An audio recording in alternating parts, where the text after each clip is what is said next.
is a moment to question, or to just reflect on your perspectives, your choices. I'm also curious what you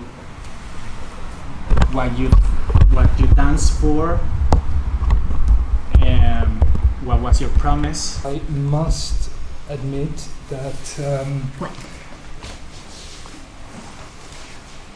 this whole myth, let me call it myth, okay, of San Pedro, and Maria Ignazia, it kind of inspired me, especially in the times we're living in now.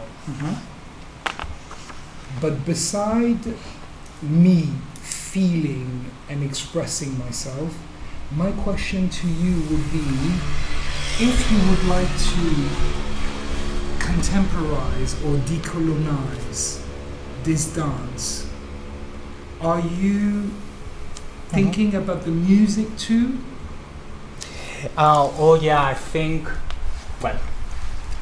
if it goes into a performance level, I will have to have a session with musicians, and then another session with dancers and musicians. And then, because like one of the things that happened with this idea of trying to make dance like its own thing, or like it's to give like this hierarchy to dance in a way that is kind of absolute, was that dance was then much later, obviously, than colonization, but it was then separated from music. And I think part of the process of decolonization is to admit or to kind of reintegrate the music as part of the dance, because they are singing at the same time that they're dancing, and I think the voice also influences the movement. Yes. Obviously, it's a little bit harder because people don't speak the language, so that's why I just use the part of la la la la. Otherwise, I would have taught you the whole song. Yeah. But yeah, this is. Thank you for that. Is there a socio-political aspect, not to your goal, not to let's say what you're aiming for, Yeah. at the source? Is there a political aspect, or just social, inspired by the deities and those myths? In the actual dance? Exactly. I think there is always a socio-political aspect in any dance, but in here there is a sort of subversion with dressing up in European clothing, for example, with like wearing the tuxedos and the hats, and also there is also a subversion of like, okay, we say that this dance is called San Pedro, but actually we are worshipping something else, which is Ogun. Of course. Yeah, and with it there is the connection with nature, because when they are worshipping Ogun, they are actually worshipping the soil and the minerals in the earth. Yeah. Okay. Which also are related to kind of tools that we use or that they used in the agricultural times to kind of cut the land or work the land, things like that. Yeah. So there is an ancient relation to the political or socio-political, but also there is a contemporary relation to the socio-political, which is the drag part, the man dressed as a woman, which also in that doesn't mean in that context that this person is from another from a different sexual orientation. He might have been, but we don't know. But like that easiness of the Afro-Venezuelan peoples to kind of, why not dress as a woman and continue the promise? It's more advanced than 10 years ago, 20 years ago. You know what I mean? Yeah. Before we even started that, we were talking about like the men dressing up as the women, and then it was just like something totally like he could just do it without, I mean, from what you said, without that it would be something weird or strange, and it would just be focused on the ritual. And that is something very, very nice. And the clothing part, actually, today I also really like. There's so much to very different from last time when we only had that one skirt. We had 2 skirts. Yeah. You could really find that different role also, or the different part of yourself, maybe, which he probably also found then. Yeah, right? Yeah. Well, RuPaul says we're all born naked and the rest is drag. Nice. RuPaul. Of course. We're all born naked and the rest is drag. So we're actually in drag right now. But maybe it's more like we all born naked and the rest is ritual. Yeah. That's true too. Or the rest is a performance. Yeah. But just to add on to the social political part, what we were talking about before is that it's actually so weird, and that shows it also particularly that in some moments it's fine to do it, and in some it's just considered weird. And that's also something that I thought of, or I felt now afterwards, because actually when there was this long break, I was still in my zone after the dancing, and just like, go to your ecstasy kind of thing. That was it. Yeah, I didn't talk today about collective joy or ecstatic dance. Can I say something with this? I wanted to say that compared to last time when we traveled, I felt much more joy today. Felt last time was much more dramatic somehow, and today was much more joyful. More like parranda. More parranda. Yeah. And this I like. Yeah, I personally, and this is Jvän-Vrbeenä and Jvän-Vrbeenä's context and world, I don't see the point of dancing for deep sadness reasons without having a moment of transformation that takes you somewhere else. It's just, for me, it just makes no sense. Like, if we have this thing that we can have fun with, why we would not have fun with it? You know, it's just, and also there is certain fun in the pain. There's fun in the pain as well, but it's a different. Then it requires a different consciousness, I think. Or maybe it's also. No, is it fun or pleasure in the pain? Both. Fun and pleasure. Okay. Yeah. It could be. But I don't know. Kaisa wanted to say something. Sorry, Yeah, it was Kaisa. already some time ago, but it was just about the ritual and what you were saying about that sometimes it feels kind of right and sometimes wrong. I mean, we don't have those rituals anymore, like in the society, like almost none. And I wonder if in those times when this is, I have like now zero historical information, but I guess that's been the moment when it's okay, and then there are lots of other moments when it's not okay to dress up in a way that's not from your context. I don't know. So like that these celebrations or rituals are some like still are, if they happen, when they happen, are the moments when you can. Yeah, I think it's about that. checking the history of collective joy, because in some point of history it was more of a I just don't want to talk about gender. or roles.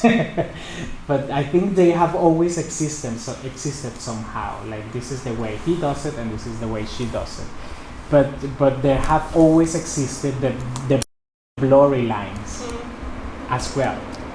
And it's not that now is less than before. It's just that now is accepted in different places. Berghain comes to my head. Like okay, here is accepted, and then in the In other a certain places, way. Yeah, in a certain way, and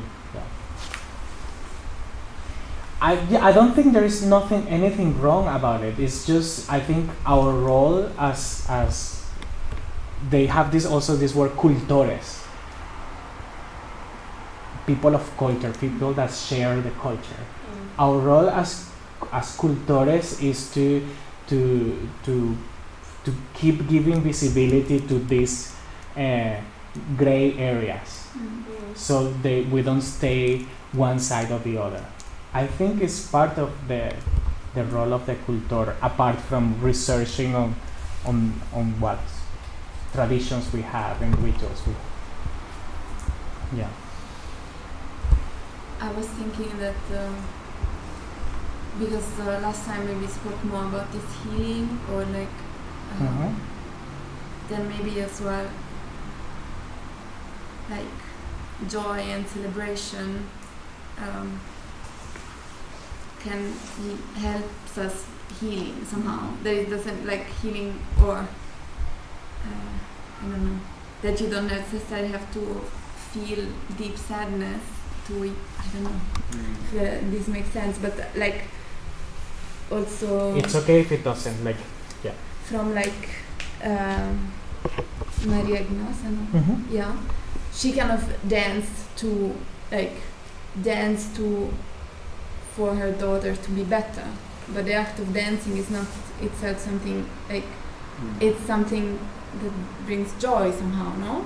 That brings her joy. That brings her body joy. Therefore, it brings joy to someone else, because maybe she came back with like a different form of joy, and that makes her daughter feel better. Therefore, she got physically better. There is kind of like I don't know, that maybe the positivity of a party or a paranda can actually, I don't know, like have healing power. Because it's, like also like if you are sick and you're positive about it, and you, I don't know, you say, I don't know, I want to be better and I feel good, it doesn't matter. I mean, your chances of getting better actually, or I believe in this, that if you're positive, like you're nurture your body, and this, I don't know. And yeah, go.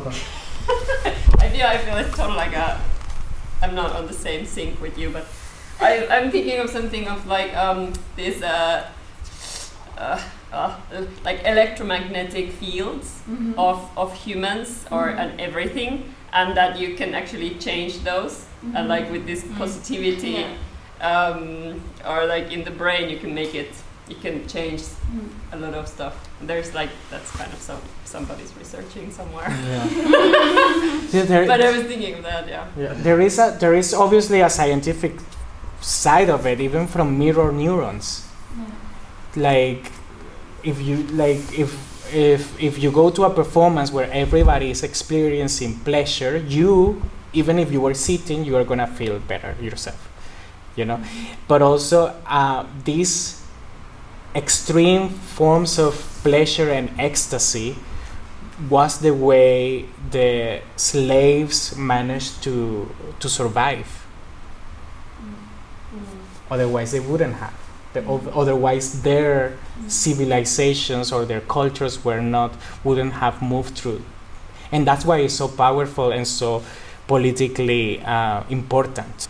I have been in dance processes where I have ended the dance process literally crying. You know what I mean? Crying like because of depression, because they take you to places where why to go there? Like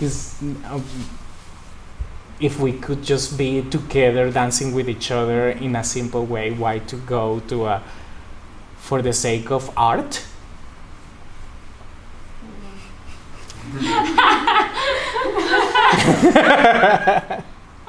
So I make sure I look cute, okay? Because I don't know if this angle is good enough. But I can't constantly change, you know. Yeah. No, I'm Unless joking. we make an order who talks after who. Yeah, it's fine, it's fine. Yeah, I mean, also, I am not the masters of this.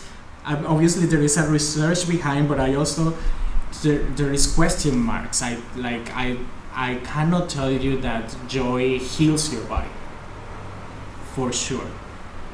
But I believe so. And I think we can dance just for the superficial side of it, even if it's superficial. Yeah. Adam. Yes. You were quiet. Yeah, sure. I had a memory of dancing at, I think it was 5 years old,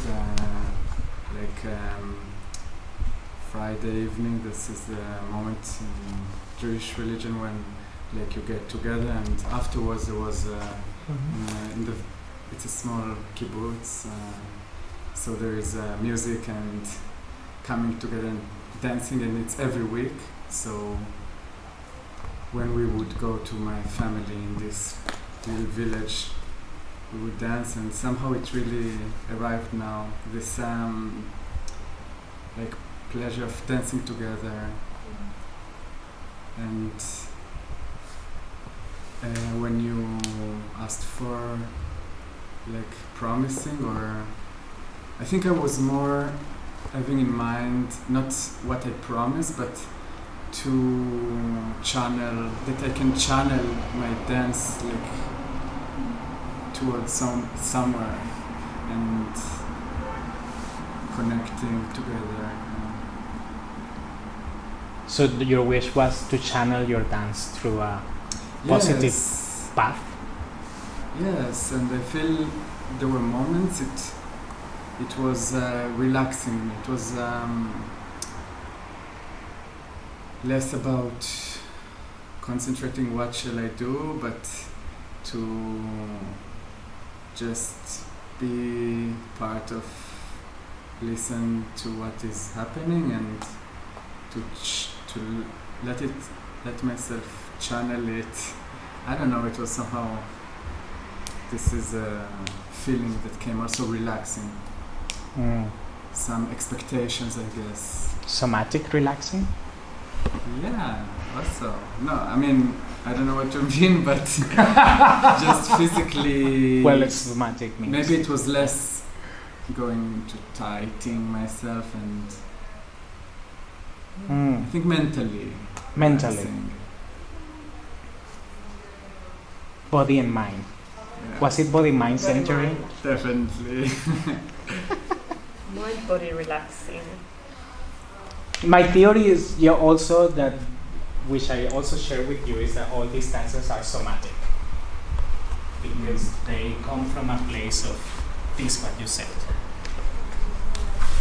When we do a yoga class and we go through this kind of rituals of movements and stuff like that, when I finish a yoga class, I feel physically better, and it's a somatic practice. When I do a traditional dance from South America, I also feel physically better. Therefore, it's also because it's also connecting my both. I think it's mind and body. They are kind of connected in some way, and I don't know if that explains what I'm trying to say, but I believe the concept of somatic is a much later concept, but that doesn't mean that doesn't mean that it applies to the practices that comes after the concept of somatic. It also means that there were practices before that we could also apply this concept to. It's like practices that have been connecting, and I would in these practices I would think that they are also spiritual, or like I mean, so like it's kind of mind, body, spirit. Yeah, that's kind of, so that totally. Yeah, I forgot the spirit, which is my Western training that makes me only think about body and mind without something else. There is a nice definition of spirituality. Spirituality is a worldview and a way of life based on the belief that there is more to life than what meets the senses. More to the universe than just purposeless mechanics. More to consciousness than electrical impulses in the brain. And more to existence than the body and its needs. Spirituality usually involves the belief in a higher form of intelligence or consciousness running the universe. As well as life after death, it exists to satisfy the deeper human thirst for meaning, peace, mystery, and truth. Then it's just like, it could be that the mind-body is the one that connects, like the spirit connects them. True. Yeah. And also what this guy of the other philosopher, like when he speaks about recovering the spirituality, is that once these spiritual religions were taken away from, and then there was only science. I think there is a period in time. I think it's something about illumination or something. Yeah. Then that was the moment where humans started to do like unethical things with the body, just for the sake of experimentation and science. So, and also that many of these things that were found, they were actually found before, but with the religion as part of it. And the religion didn't allow to go to unethical places. And this is also a little bit blurry because there are religions that have sacrificed human bodies, etc., or traditions. But there is that notion as well. They had a really good reason for that. It was unethical. But can you give me an example of one unethical that they were doing in the Enlightenment period? Enlightenment, that's the word. Well, they were experimenting with bodies and with bodies. Give me examples. Freud. Okay. Sigmund Freud. Okay. And experimenting with the psychology. But weren't the Greeks much more advanced than the Enlightenment period? Well, that's actually the theory. Like what came before was much more advanced because it had the spirituality side. Okay. And he calls this civilization the civilization of death. Of course. Yes. The Western civilization is the civilization of death. Exactly. That's how he calls it. Yes. So, yeah. I am not Catholic, but when last time I was at home and they had this Catholic ritual that my family does where we kind of bless the house and we all walk one behind the other with a candle and the figures of saints in our hands, and like the spiritual side of it, the believing that there is something else blessing our home was more powerful than anything. Yes. And more powerful than religion, even though it was a religious thing. So I think there is a purpose to religion that goes beyond the institution of religions. Well, there is this Australian author that kind of dissected the word, the biblical word.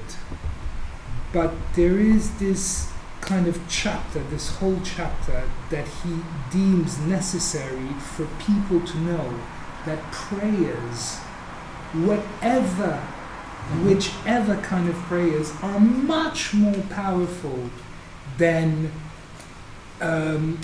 let's say, Ave Maria. And like he stated that this kind of collective prayer has a definite effect of, well, the butterfly effect. You all know the butterfly effect, no? So us, we can talk, but if we concentrate, we can go to our mind can travel all the way to Venezuela. Yeah, and one thing that stopped happening in historically as well with the Roman Empire is the people stopped speaking tongues and getting possessed. Yes. And like through ecstatic rituals. Yeah. And this, like, there are people still in Venezuelan rituals that there is a place, there is a mountain where people do go to do this kind of stuff. But if you see the documentation of what priests will write about these events, it would be very judgmental and at some point they say they are experiencing the devil, so therefore dance is the devil. And then there was a period where dance was forbidden. So there is all sorts of things that we need to heal because they have, in some part in history, they stopped happening. But in the Bible, it says it. There's a time to grieve, there's a time to talk, there's a time to laugh, there's a time to dance. Yeah, but also Christianity. I like that. Amen. Christianity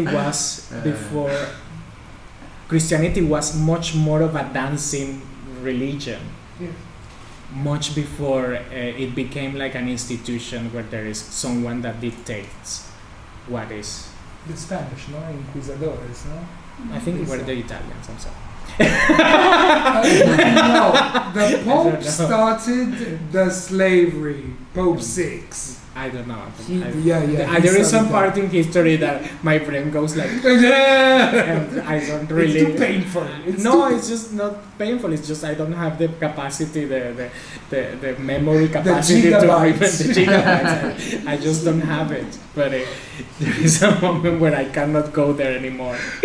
But I know it's the early Christianity. Maybe I shared what I shared with you the last time in the first year. But as Christianity evolved from suppressed cult, because it was first a suppressed cult, to official church, it shed both the loving solidarity and the communal ecstasies that enriched its early years. In Paul's time, Christianity possessed no formal structure of ministry and governance, no hierarchy, in other words, and no gradient of prestige rather than that derived from individual charisma. By the end of the first century, however, formal officers, bishops, and deacons make their appearance, and in the early 4th century, the emperor himself was converted, making Christianity the Roman Empire's official religion. Little is heard of glossolalia, speaking tongues, after Paul's time, and starting in the middle of the 4th century, the church began to crack down on religious dancing, especially by women.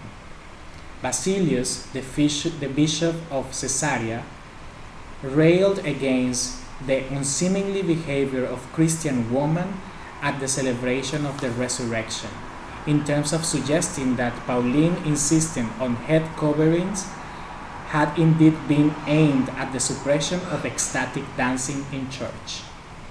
Just one more thing, last. casting aside the yoke, this is a quote, casting aside the yoke of service under Christ and the veil of virtue from their heads, despising God and his angels, they, the women, shamelessly attract the attention of every man. With unkempt hair, clothed in bodies and hopping about, they dance with lustful eyes and loud laughter, as if saved by a kind of frenzy. They excite the lust of the youths. They execute ring dances in the churches of the martyrs and their graves. With harlots' songs they pollute the air and sully the degraded earth with their feet and in shameful postures. 15th century? God, you are so like, no, we need to I said like we need to correlate. I read that it's 4th century, in the early 4th century. Oof, I was The not fourth. following. Can you Read it again. I won't read it again. summarize? I will, oh, but maybe someone can summarize. Already in the 4th century, they were saying that women that kind of danced, they had sex in their eyes, they had lust, and they were kind of influencing the new generation. 4th. I'm shocked. But what makes you Shocked? In the 4th century, already you have this kind of division? So you see it as in a critical way, or Oh what? yes, Okay. yes, completely shocking. Because, well, I'm saying it, I'm actually a feminist in the sense that I believe that it would be time now, after 2,000 plus years, that women reign the world. Because all this time it has been the men. I'm not talking about race, whiteness, or blackness, or whatever. I'm just talking about the men. Yeah. And so that's why I'm so shocked. In the 4th century, already they had this thought about women Okay. just because they're dancing. They don't think that the women carries the generations. It's because of the women there is humanity. You know, there's a kind of logic that I don't understand how come, especially us civilization, we don't even go there. Well, maybe in some countries. You don't go where? To change sides. I think just don't it's think actually.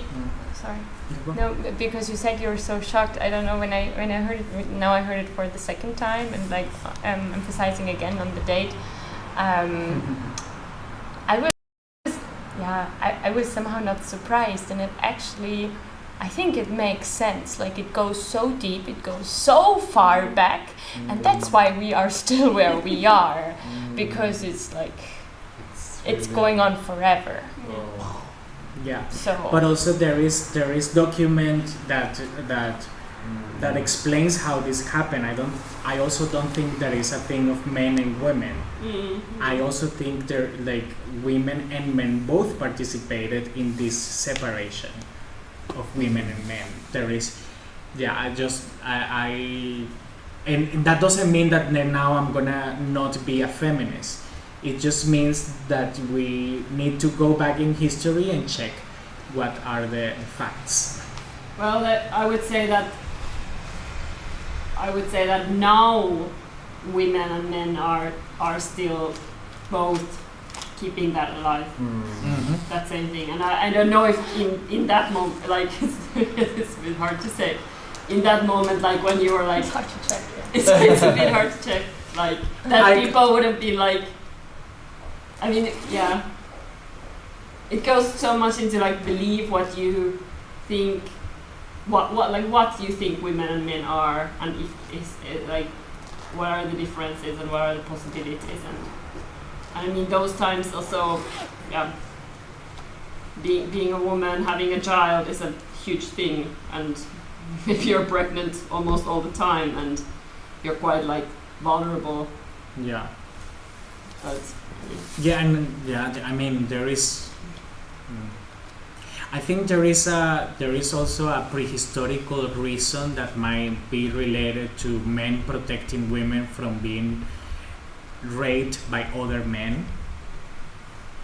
Sorry, because I read this. I was reading this book, *Sapiens*, and there it says like that biologically, since the human race, we have to like. Our children need to be cared for a long time compared to other animals. So children are very vulnerable for a very long time, and the mother has to take care of the child. So that's why the man takes the role of doing everything else, because the woman has to take care of the child that like longer than other animals. I agree. And that is we obviously need to understand, but not necessarily from a point of view of being judgmental towards those things that happen. It's more like, okay, what can we do today? It's like, I think that's actually the question. Like, I wouldn't be judgmental towards the fact that in some point in history there was a separation of the men goes to work and the women. I mean, obviously there were reasons to that, and there were different forms of knowledge, and there was a different context. An animal could come and kill the whole tribe as well. Like, also the dances also were used to scare animals. So, but now we are in a different context where we don't have that that fear. The wolf is coming back. Huh? The wolf is coming back. The wolf, probably. But then, and I was just reading that would be really funny about mosquitoes. Like now, even in Finland, there starts to be more mosquitoes that might give you like other kinds of diseases, because it's getting warmer and warmer. So we need to find dances that scare away the mosquitoes.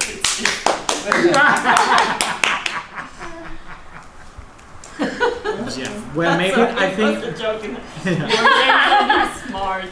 Yeah, but I think is I was just saying that maybe it's today that we don't have those challenges that they had in prehistory. Then it's time to change. It's time to have a different understanding of what's a man and what's a woman. Is it necessary anymore? I don't think it's necessary.